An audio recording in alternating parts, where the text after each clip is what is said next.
السلام علیکم ورحمۃ اللہ وبرکاتہ۔ آج انشاءاللہ تعالی سورۃ المائدہ آیت 4 سے ابتدا کریں گے۔ اعوذ باللہ من الشیطان الرجیم، بسم اللہ الرحمن الرحیم۔ یسألون، وہ پوچھتے ہیں، وہ سوال کرتے ہیں، کہ آپ سے یعنی اے محبوب کریم وہ آپ سے پوچھتے ہیں، ماذا کیا، احل حال لام، لام اس کا روٹ ورڈ ہے، معنی ہوتا ہے گرا کشائی، گانٹھ کھلنا، گرا کشائی وغیرہ، جیسے سورۃ طٰہٰ میں ہے وَاحْلُلْ عُقْدَةً مِّن لِّسَانِی۔ حضرت موسیٰ علیہ السلام نے دعا فرمائی تھی نا، اے مولا کریمہ میری زبان کی گرا کھول دے۔ لہم، ان کے لیے، یسألونک ماذا احل لہم، آپ سے پوچھتے ہیں کہ ان کے لیے کیا کیا حلال ہے۔ قل، آپ فرما دیجئے، آپ انہیں بتا دیجئے، احل، حلال کی گئی ہیں، لکم، تمہارے لیے، کیا چیز، طیبات، پاکیزہ چیزیں، طیبہ روٹ ورڈ ہے، معنی ہوتا ہے کسی چیز کے پاکیزہ اور حلال ہونے کے لیے، اور جسے طبع سلیم پسند کرے، جو ستھری ہوتی ہیں طبیعتیں، جس کو پسند کریں وہ حلال ہے۔ قل احل لکم الطیبات، آپ فرمائیے کہ تمہارے لیے پاک چیزیں حلال کی گئی ہیں، اور آپ جانتے ہیں کہ جس کو کمایا حلال طریقے سے جائے، جس کو یعنی سارا انداز اسلامی ہو، اور جس کو ستھری روحیں پسند کریں، اس کی مزید وضاحت انشاءاللہ ہم آگے بھی پڑھیں گے۔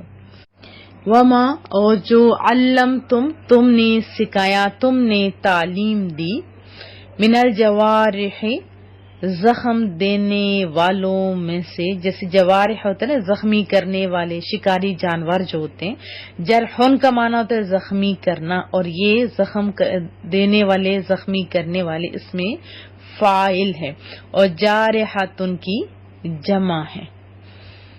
مکلبین، شکار پر دوڑانے کو، یعنی شکار کی تعلیم دینے والے اور شکار پر چھوڑنے والے، جیسے خاص جانور ہوتے ہیں جن کو سکھایا جاتا ہے کہ ایسے آپ نے شکار کرنا ہے، اور وہ اسی طریقے کے مطابق ہو تو تب بھی حلال ہوتا ہے۔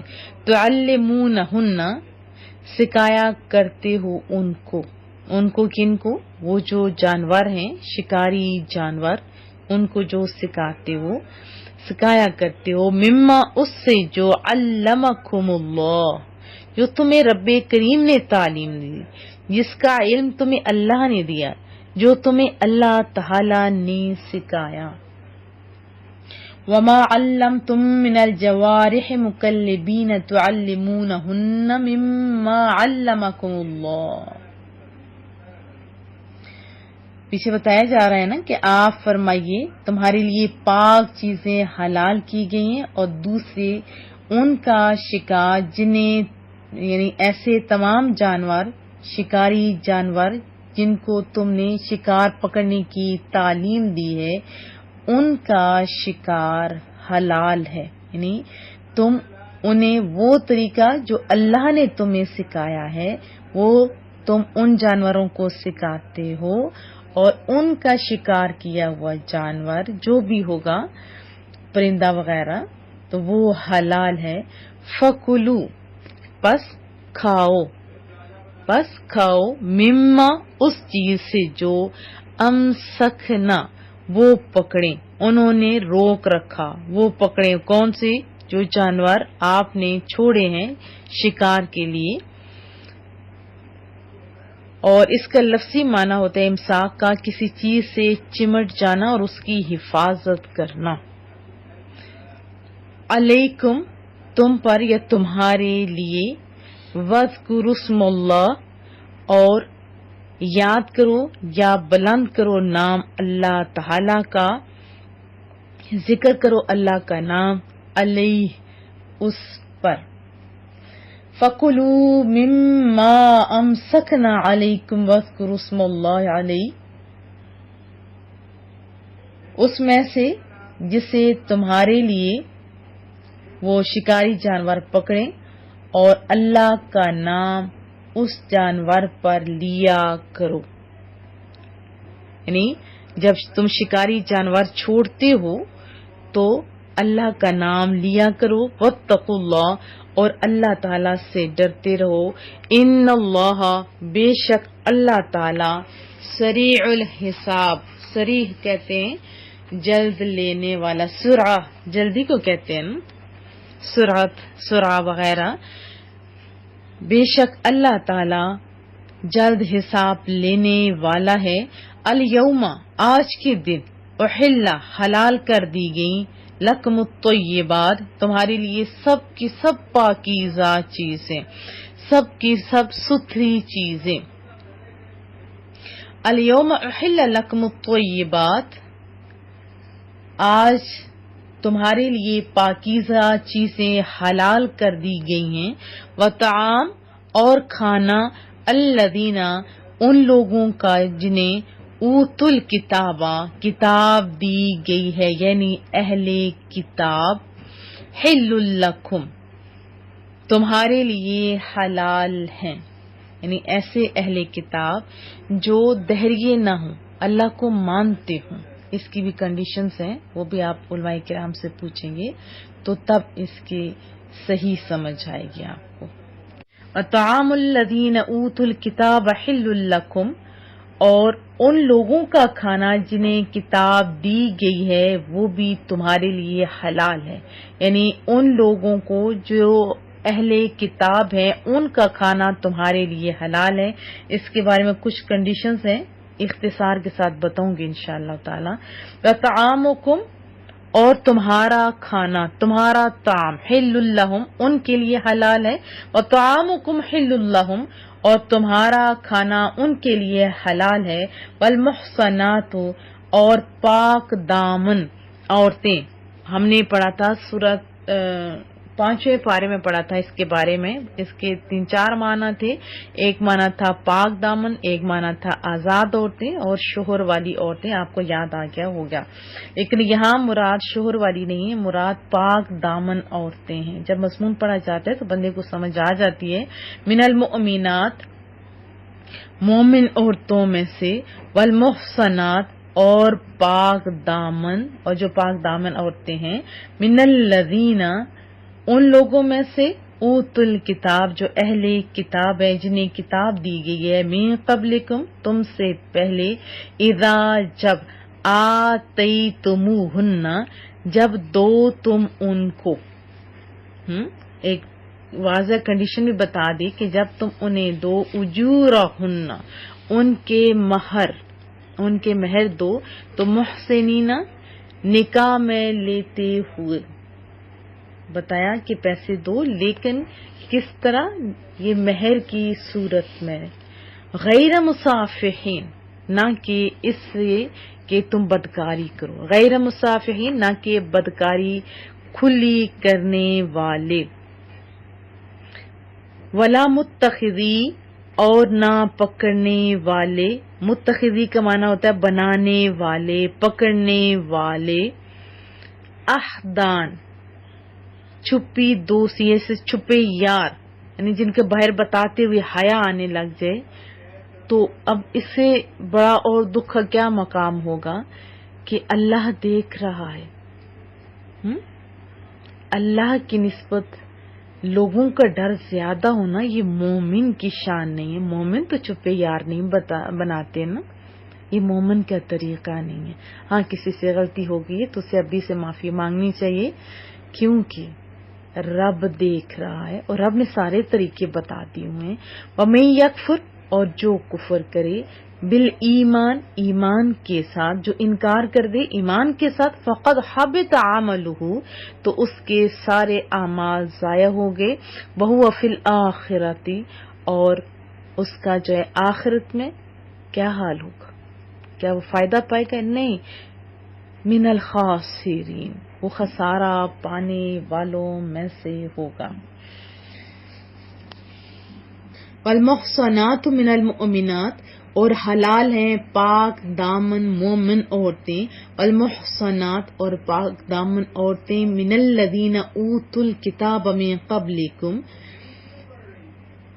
اہل کتاب کی، ان لوگوں کی جنہیں تم سے پہلے کتاب دی گئی ہے، یعنی اہل کتاب، ان کی عورتیں بھی حلال ہیں.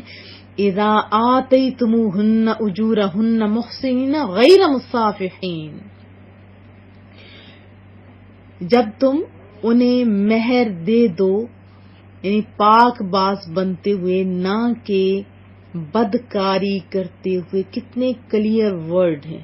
ولا متخذی اخدان، اور نہ چوری چھپے آشنا بناتے ہوئے، دوست بناتے ہوئے. ومن یکفر بالایمان فقد حبط عملہ، اور جو انکار کرتا ہے ایمان کا تو اس کا عمل بس ضائع ہو گیا. وہو فی الآخرۃ من الخاسرین، اور وہ آخرت میں نقصان اٹھانے والوں میں سے ہوگا. وضاحت جان لیتے ہیں. ہم نے پچھلی آیات میں پڑھا تھا حرام چیزوں کا. تو جب یہ آیات بیان ہو رہی تھی نا، جب رسول اللہ اپنے، آپ خود امیجن کیجیے، رسول اللہ جب بتا رہے تھے اپنے صحابہ کرام کو، اللہ اکبر، تو صحابہ نے عرض کی یا رسول اللہ یہ تو ہوئی حرام چیزیں، آپ یہ بتائیے کہ حلال کون کون سی ہیں. تو جواب دیا گیا کہ سب طیب اور پاکیزہ چیزیں حلال ہیں، کیونکہ حلال کا دائرہ بہت وسیع تھا نا، بہت زیادہ تھا، اور ان کا ایک ایک کر کے نام بتانا اب بہت مشکل کام تھا. اس لیے ایک لفظ سے کتنا جامع ہے یہ ہمارا، یہ قرآن کریم کے الفاظ، میرے محبوب کی تعلیمات، رب کا کلام. اللہ اکبر. فرمایا جو طیبات، جو پاک ہیں، جو ستھری. اب رہا مسئلہ کہ طیبات کس کو کہتے ہیں، تو میں نے آپ کو بتایا جس سے طبع سلیم پسند کرے. اس کی مزید وضاحت بھی رسول اللہ صلی اللہ علیہ وسلم نے فرمائی تھی. حدیث طیبہ ہم لوگ سن لیتے ہیں. حضرت ابن عباس رضی اللہ تعالیٰ عنہ راوی ہیں، فرمایا محبوب کریم نے کہ ہر داڑھ والا درندہ اور ہر پنجہ سے پکڑ کر کھانے والا پرندہ کو حرام فرما دیا گیا. کتنے واضح الفاظ ہیں، کتنی پیاری تعلیمات ہیں. اللہ اکبر. حضرت عدی بن حاتم اور زید الخیر رضی اللہ تعالی عنہما، اصل میں یہ آیت انہی کے حق میں نازل ہوئی. انہوں نے عرض کیا کہ یا رسول اللہ ہم کتے اور باز کے ذریعے شکار کرتے ہیں کہ کیا یہ ہمارے لیے پھر حلال ہے. یہ آیت پھر اتری تھی کہ شکاری درندوں اور شکاری پرندوں کا ایک ہی حکم ہے. بس فرما دیا کہ طیبات، اور طیبات بتایا کہ وہ چیزیں جن کی حرمت قرآن و حدیث اور اجماع و قیاس میں سے کسی سے ثابت نہیں ہے. ایک قول یہ بھی ہے کہ طیبات جس میں نے آپ کو بتایا جن کو سلیم الطبع لوگ پسند کرتے ہیں، اور خبیث وہ چیزیں جن سے سلیم الطبع لوگ نفرت کرتے ہیں، یعنی سلیم طبیعتیں نفرت کرتی ہیں. تو اس سے یہ بھی پتہ چلا کہ کسی چیز کی حرمت پر دلیل نہ ہونا بھی اس کے حلال ہونے یا اس کی حلت کے لیے کافی ہے. سمجھ آئے گی. اور شکاری جانوروں سے کیا ہوا بھی جو ہوتے ہیں جانور وہ بھی حلال ہیں، خواہ وہ شکاری جانور درندوں میں سے ہو جیسے کتے اور چیتے کے شکار، یا شکاری جانور کا تعلق پرندوں سے ہو جیسے شکرے سے بھی کرتے ہیں نا لوگ، بہت سارے باز سے شاہین وغیرہ کے بھی شکار کرتے ہیں.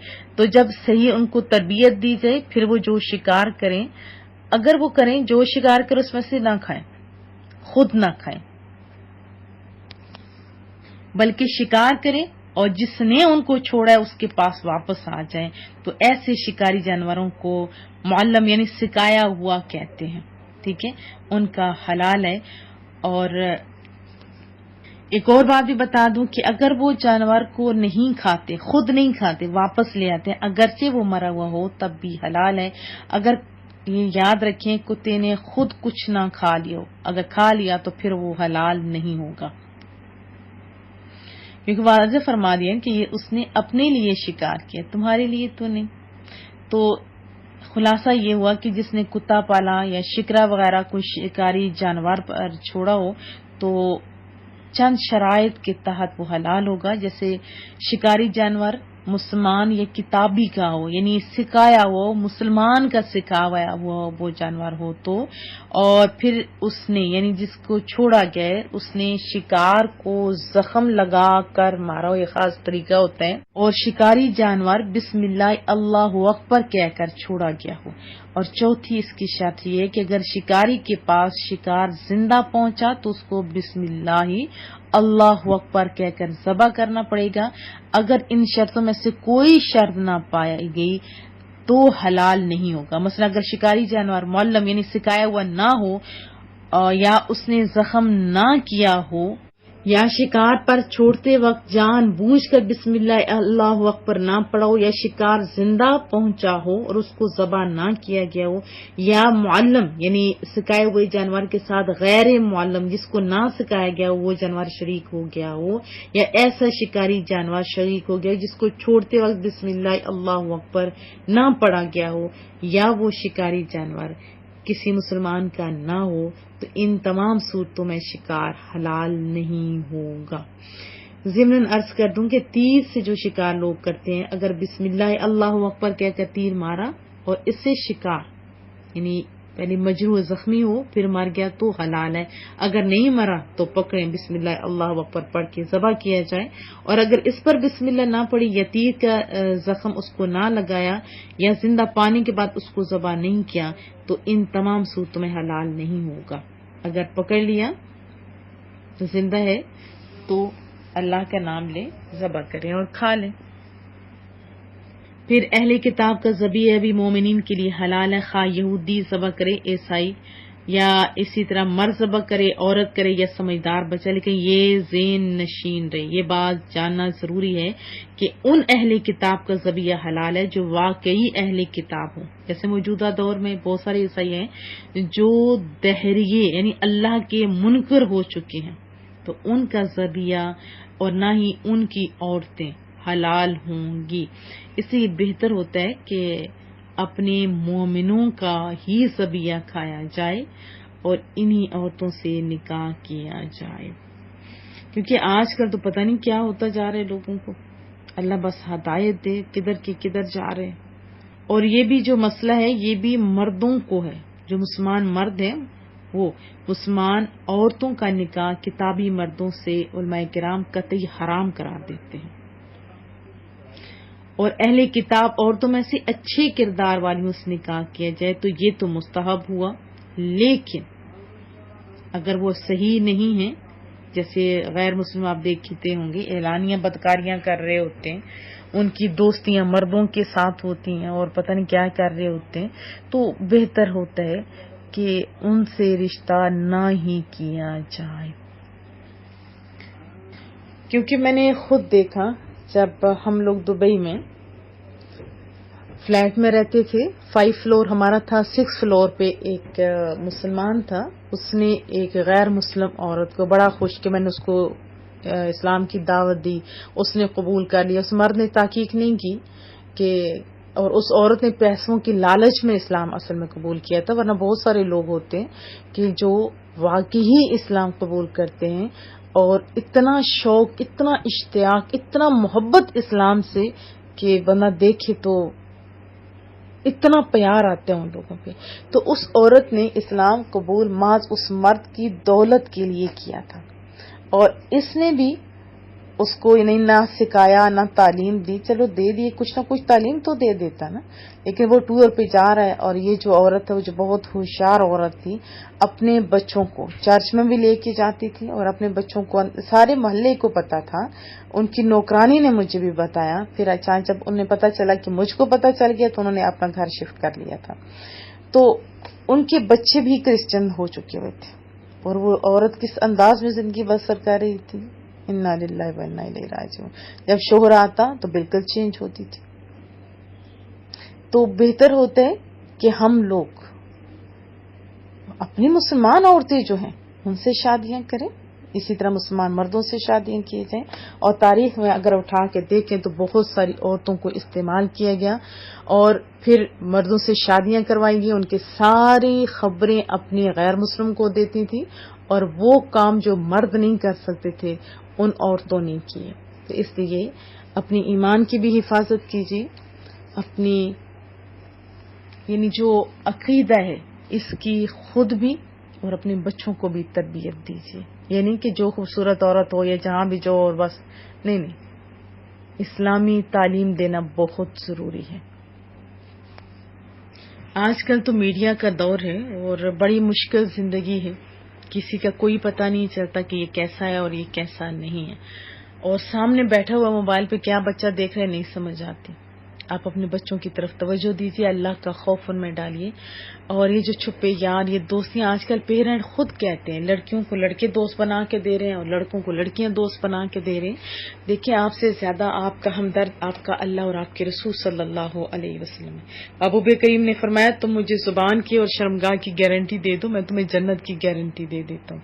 پھر پردے کا اہتمام کیا گیا. شیطان ہر وقت انسان کے ساتھ ہوتا ہے، تو بندے کے دل میں اللہ کا خوف اگر نہ ہو تو یہ برائی بے حیائی دن بدن جو بڑھ رہی ہیں، یہ کھل رہی ہیں، تو اس کی طرف توجہ اگر آپ لوگوں نے نہ دی تو پھر بہت کچھ خرابیاں ہو جائیں گی. بجائے اس کے کہ کل رونا شروع ہو جائے، حلال اور حرام رشتوں کی تمیز تک نہ رہے. آج اپنی آنکھیں کھولو. لڑکیوں کے لیے لڑکیاں دوست اچھی لگتی ہیں اور لڑکوں کے لیے لڑکے دوست اچھے لگتے ہیں، وہ بھی اچھے لوگ، اچھے خاندانی جیسے ہوتے ہیں، حیا والے تقوی والے لوگ. ان سے اپنے بچوں کی دوستیاں کروائیں اور اپنے بچوں کے دل میں خوف خدا ڈالیں، اللہ کا خوف ڈالیں. اللہ آسانیاں پیدا کرے.